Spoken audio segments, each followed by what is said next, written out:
Governor-General's Address to Dáil Éireann. In the Irish Free State, the Governor-General's Address or Governor-General's Speech was a formal address delivered by the Governor-General to Dáil Éireann, modelled on the speech from the throne given in other dominions of the British Commonwealth. The address was written by the Executive Council and outlined the bills it intended to introduce.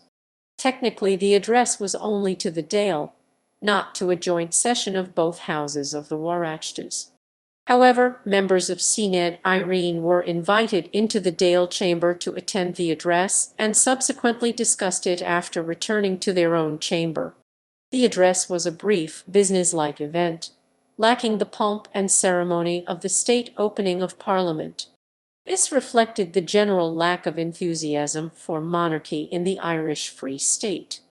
Only the first two sessions of the Free State Oireachtas, in 1922 and 1923, had such an address, whereas in the British Parliament bills do not persist from one session to the next. The Free State Oireachtas allowed pending bills to carry over from the previous session. Thus, the beginning of a new session did not correspond with the introduction of a completely new slate of legislation. The first address, December 1922. The first address was delivered by the newly appointed Governor-General Timothy Michael Healy on 12 December 1922, 6 days after the coming into existence of the Irish Free State. Unlike other examples internationally, the speech itself was delivered not to the upper house but to the lower house, Dáil Éireann, and involved no ceremony. Members of Seanad Éireann, at the invitation of the Sean Cumhairle, assembled in the Dáil chamber to witness the speech. Labour Party members boycotted the speech. The Governor-General began by reading a message sent by King George V, which read, "With the final enactment of the Constitution, the self-governing dominion of the Irish Free State comes into being. The Constitution is itself founded on the treaty that was framed a year ago between the representatives of Great Britain and of Ireland. It is my earnest hope that by the faithful observance on all sides of the pact so concluded the peace and prosperity of Ireland may be secured. It is in the spirit of that settlement that I have chosen you to be the first representative of the Crown in the Irish Free State.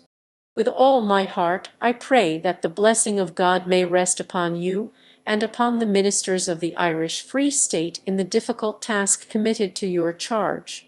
In the speech itself, which was written by the Executive Council, the Governor-General told members of the creation of the Boundary Commission. The Parliament of that portion of the province of Ulster called Northern Ireland, taking advantage of Article 12 of the treaty between Great Britain and Ireland, has seen fit to present an address to His Majesty, by the effect of which the powers of your Parliament and government have ceased to extend to Northern Ireland. Accordingly, it becomes the duty now of my government to take such steps as may be necessary for constituting the Commission, which is to determine in accordance with the wishes of the inhabitants, so far as may be compatible with economic and geographic conditions, boundaries between Northern Ireland and the rest of Ireland.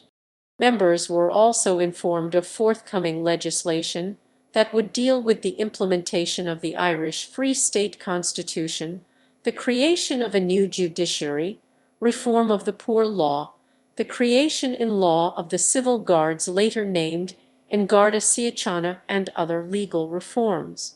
After its conclusion, a motion of thanks was proposed in each house for the Governor-General's speech.